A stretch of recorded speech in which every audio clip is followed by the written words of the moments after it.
biaya konsolidasi ini cukup besar. Kenapa cukup besar? Ini tidak hanya event yang membutuhkan biaya besar, tetapi proses kontestasi politik di dalam event itu yang juga membutuhkan biaya. Kita sudah pernah mendengar cerita tentang kongres, istilahnya dipakai adalah Pertemuan Musyawarah Nasional, ya, Partai Demokrat. Cerita tentang bagaimana sistem proses pembiayaan politik yang harus ditanggung oleh setiap kandidat terhadap pembeli suara atau pemegang suara dalam kongres. Belanja kampanye. Saya kira sekarang ini cerita tentang itu cukup banyak, apalagi kita berada dalam sistem proporsional yang terbuka, dalam kanibalisasi terjadi, biaya politik akan semakin tinggi dan saya kira di beberapa berita sudah menunjukkan bagaimana setiap kandidat itu harus menyiapkan dana yang besar untuk memenangkan pertarungan di tingkat dapil, dan apalagi dapil yang terjadi adalah dapil neraka karena kontestasinya sangat kuat dan juga jumlah tidak mengikat. Tapi proses itu tidak berjalan di semua partai yang kita miliki. Jadi ada kecenderungan yang kuat bahwa sumber-sumber pendanaan partai tidak mencukupi untuk mendanai pembiayaan. Nah, akhirnya apa? Ketika krisis pembiayaan ini terjadi, maka akan ada upaya untuk mencari sumber pembiayaan alternatif, interaksi dan bagaimana dan di situ sebenarnya penting untuk bicara membuat program. Siapa yang menjadi perantara dari kelompok-kelompok politik itu dengan kelompok-kelompok bisnis? Karena kecenderungan juga kelompok-kelompok bisnis di Indonesia itu tidak pernah menaruh telur dalam satu fry. Jadi tidak pernah menaruh satu dana dalam satu partai atau dalam satu kandidat, dia pasti menaruh dalam berbagai rangka. Nah, pola interaksinya sangat tergantung pada kehadiran dan kondisi yang saat terjadi adalah pengelolaan dana partai dan partai politik itu sangat bersifat personal dan informal. Jadi tidak terlembaga. Bendahara partai atau orang yang ditugasi untuk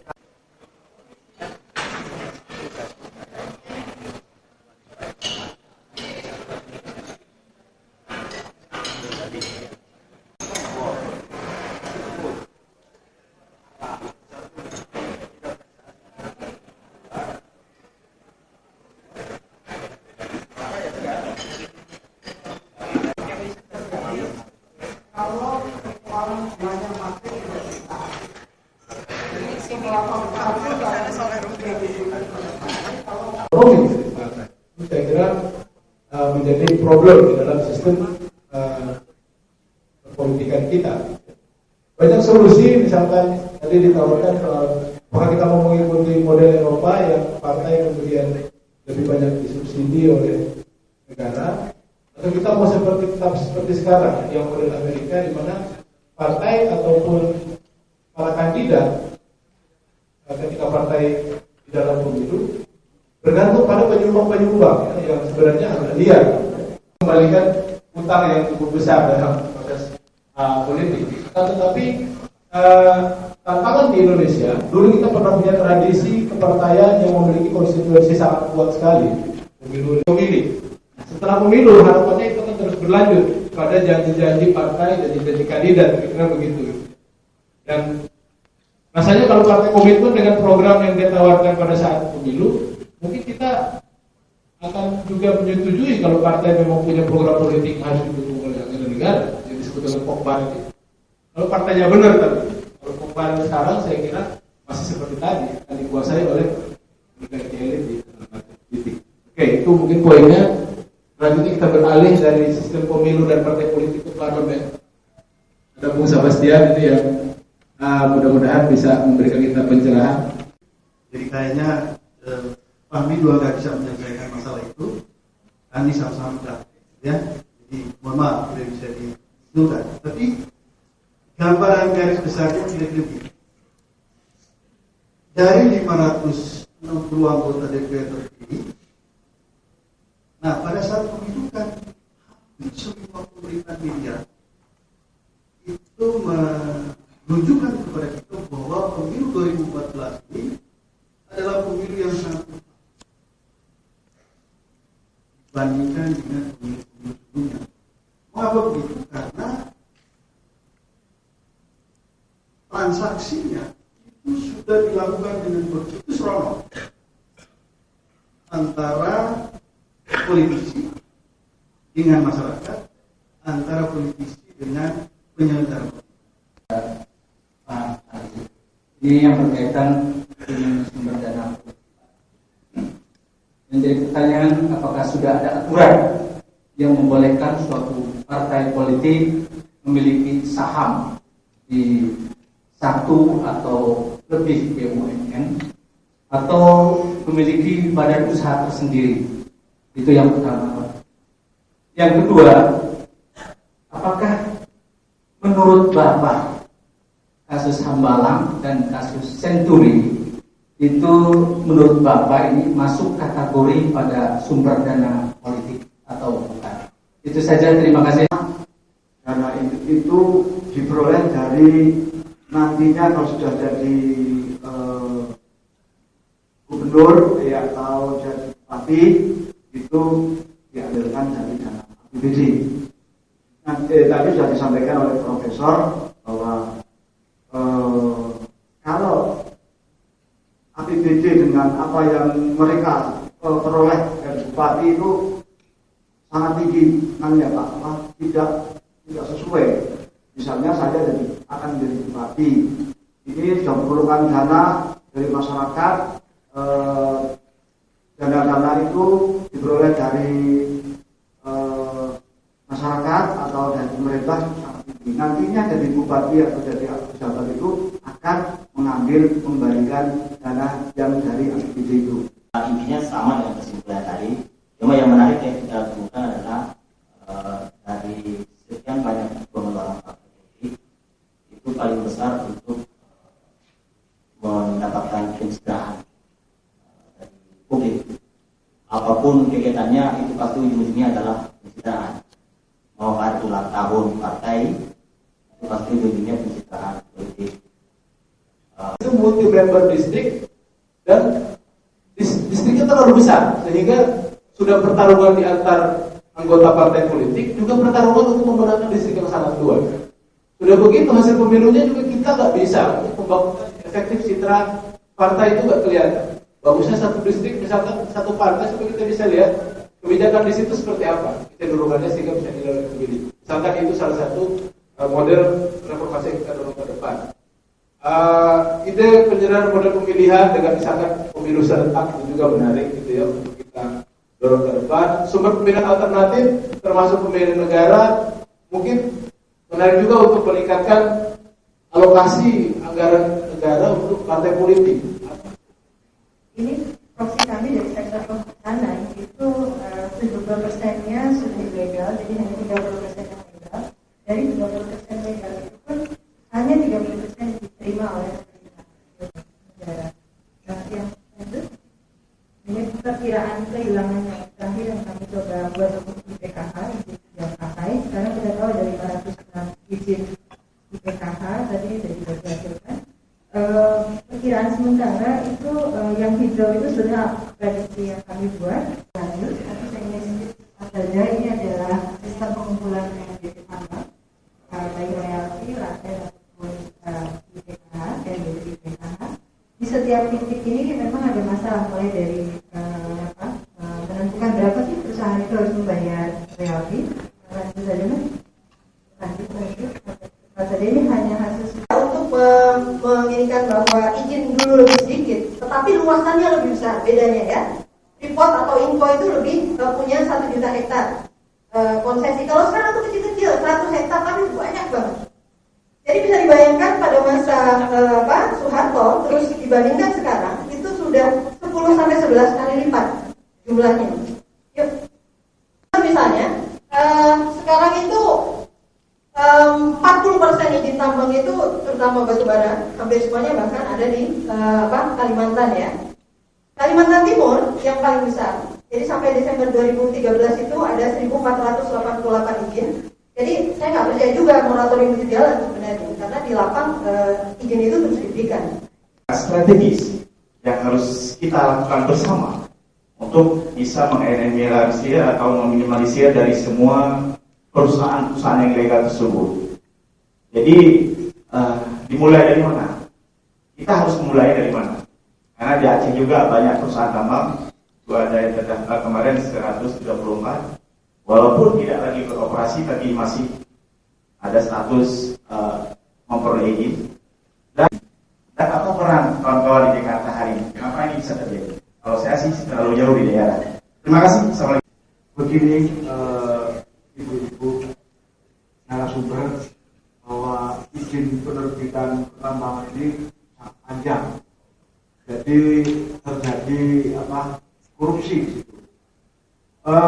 Di daerah Jawa Tengah banyak pertambangan, namun pengeluaran izinnya itu sering tumpang tindih. Misalnya rekrutmen Bintara dan Taruna Polri itu kemitraan yang bagus.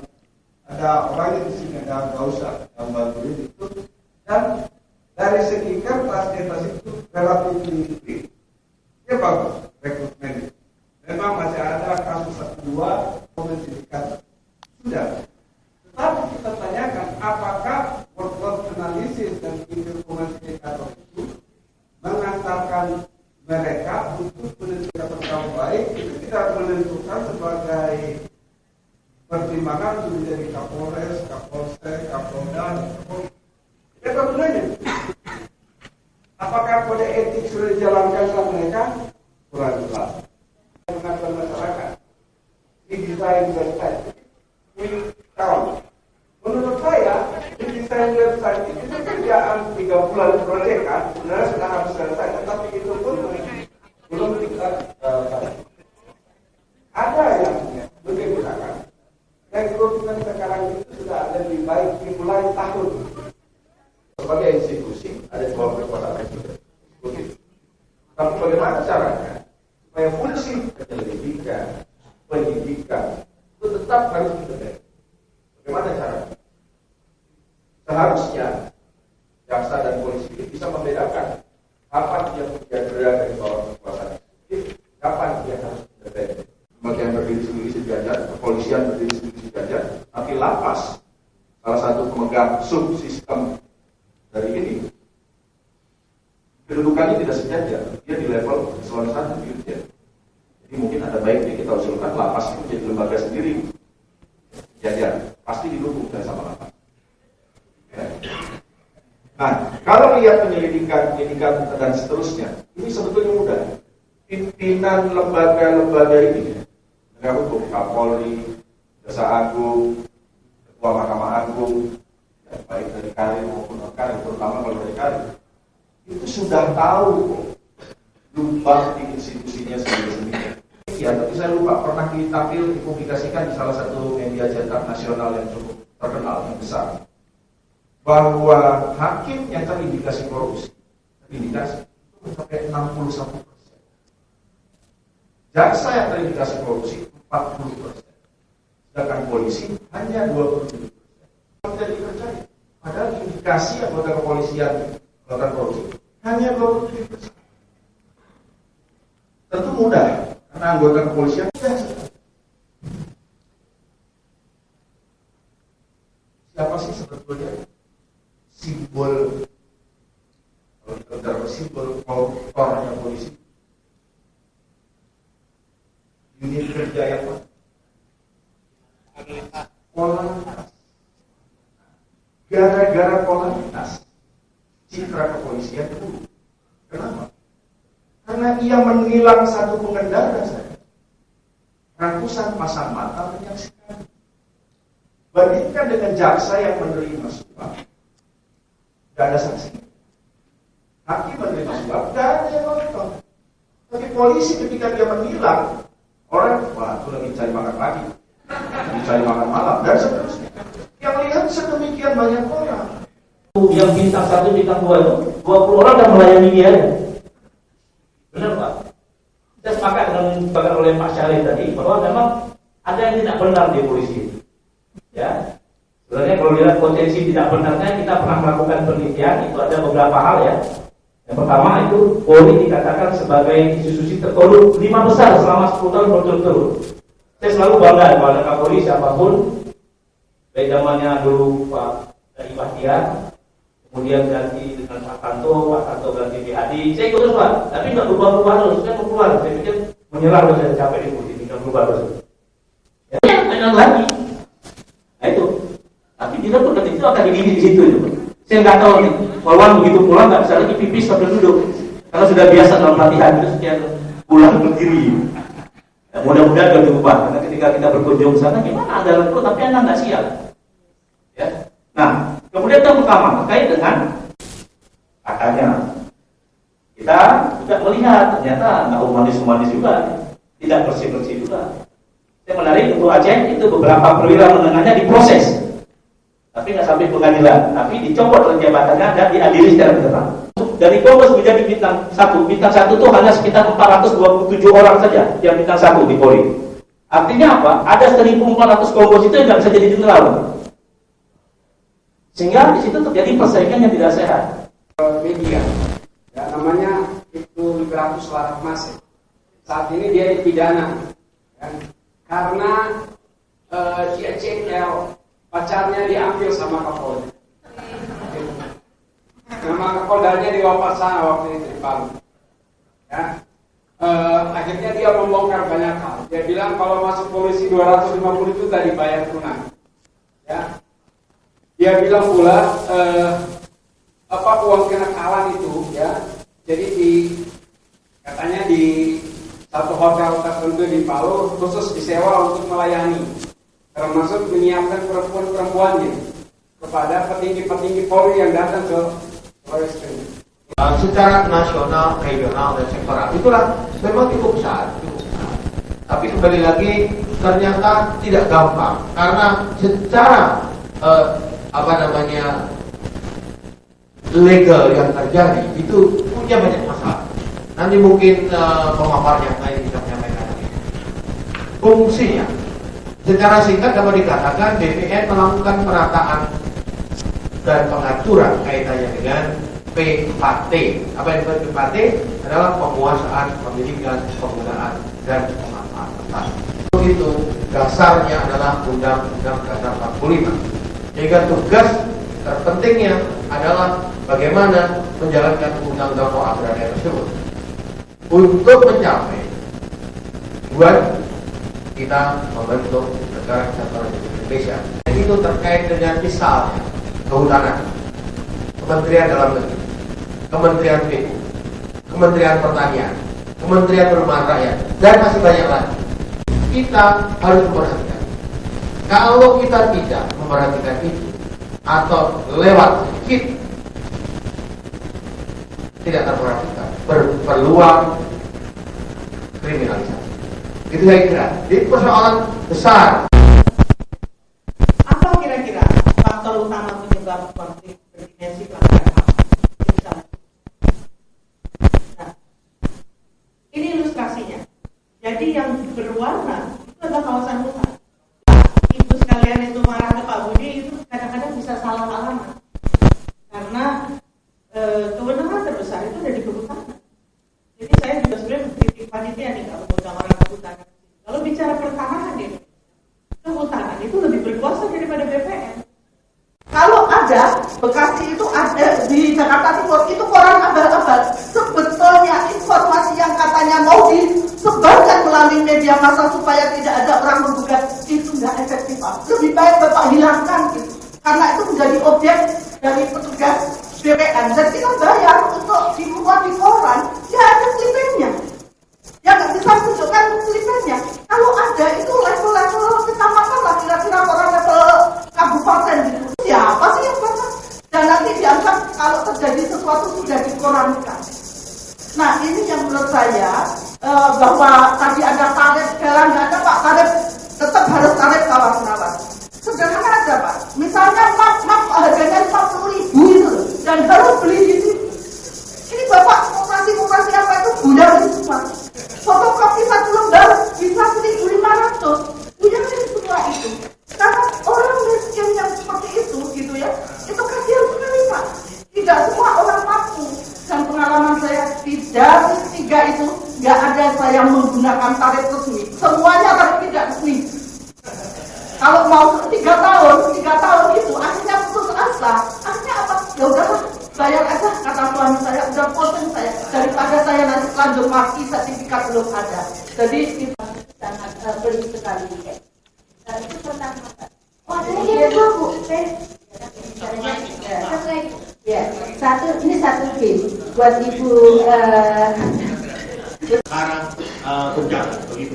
Betul tadi menyatakan Lapindo, kemudian Telur Sikap, Rompangnya Mas ya. Itu kaitannya dengan pertambangan Mas. Itu sama sekali gak ada hubungan dengan BPN. Bagiannya gitu, Pak. Bagaimana? Bagian apa? Langsung saja Kepala Badan Pertanian Nasional Indonesia di Singaraja. Dan itu disebutkan ini adalah kasus menghambat di sini. Uraikan itu, ya.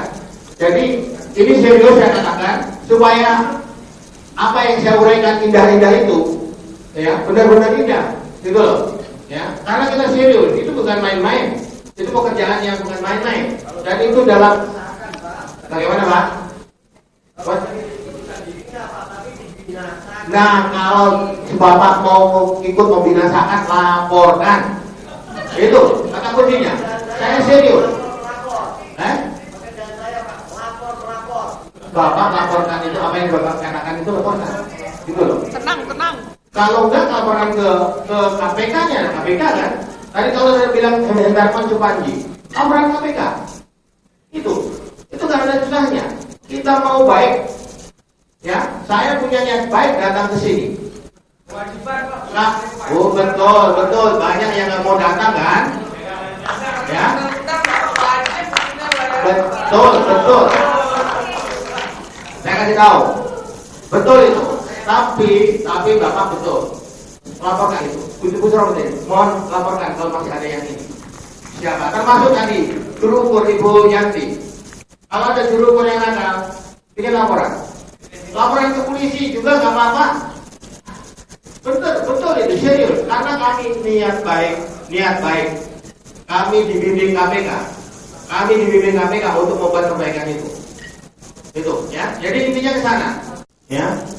Persoalan itu muncul karena ada hal yang perlu dipahami oleh teman-teman. Yang pertama, tadi diuraikan oleh beberapa narasumber.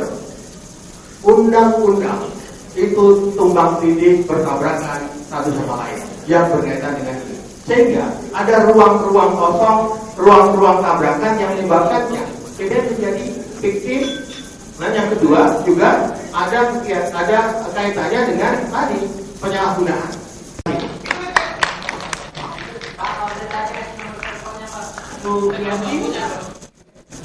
Jadi gini, sejarahnya Bukit Suharto itu kan sangat politis. Menurut saya, penetapan Bukit Suharto itu menjadi satu kawasan konservasi itu prosesnya seperti apa? Karena saya tahu sekali itu jalur dari dulu yang sudah lama diikuti. Artinya gini, kalau buat saya poinnya tetap harus ada inventarisasi hak-hak yang sudah ada sejak sebelum penetapan kawasan wisata. Dan juga harus ada satu inventarisasi atas sebagai klaim yang ada di sana. Namanya unit pusat pemulihan aset yang baru disetujui oleh Menpan. Ternyata Pak Duk yang komandannya yang bicara pun berhalangan hadir. Kemudian kelemahan adalah mekanisme kerja dan koordinasi, kelemahan teknis terkait SOP, pencarian dokumen, kelemahan koordinasi, ini payah nih kalau koordinasi. Seringkali koordinasi kurang bagus di antara berbagai instansi kita alami. Tapi hari terakhir pun kita dalam rapat-rapat seringkali melihat kelemahan koordinasi. SDM, ya kompetensi bisa kurang, integriti bisa juga kurang ya. Mau berubah mindset, pendekatan, mau lari begitu ya. Kalau kita punya basic problem di instansi penegakan hukum dan instansi pendukung yang belum tuntas. Karena itu pembaruannya bukan hanya untuk merubah mindset dan pendekatan, tapi juga menguatkan institusi.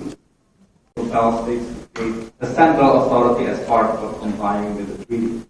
Jelas-jelas di sini bahwa memang keberadaan central authority itu adalah suatu amanat dari atau mandat dari PBB dan segala macam organisasi internasional yang antara lain UN Convention Against Corruption, terus UN Convention Against Transnational Organized Crime, Drugs Convention dan sebagainya. Secretary of Justice garis miring atau dijangkau. Jadi di situ ya, Secretary of Justice juga sebagai jaksa agung. Di bawahnya ada penegak hukum semuanya. Ada FBI, ya, ada Attorney's Office, Prosecutor's Office, ada DEA, ya, dari holder. Kalau di kita memang tidak bisa disamakan karena memang kita sudah sistemnya terpisah-pisah. Ya artinya we have to work with what we have. Ya, memang begitu. Jadi intinya don't expect other people or ever expect other jurisdictions to provide assistance to us which we ourselves cannot do. Artinya Anda sendiri nggak mau bukukan, kok kita disuruh bukukan? Terus nyala-nyalain orang nggak kooperatif. Sekian, terima kasih. Wassalamualaikum warahmatullahi wabarakatuh. Adalah lembaga mana yang mengawasi pengembalian aset-aset ini? Karena terus terang saja saya khawatir jangan-jangan hasil korupsi ini diembat juga gitu, dikorupsi lagi gitu ya. Itu yang pertama. Yang kedua, seorang terdakwa yang aset-asetnya disita, tapi aset-aset itu tidak ada hubungannya dengan kasus kejahatan. Nah, yang menjadi pertanyaan, apakah ini dapat dibenarkan dari sisi aturan dan upaya hukum apa yang dapat dilakukan untuk yang bersangkutan?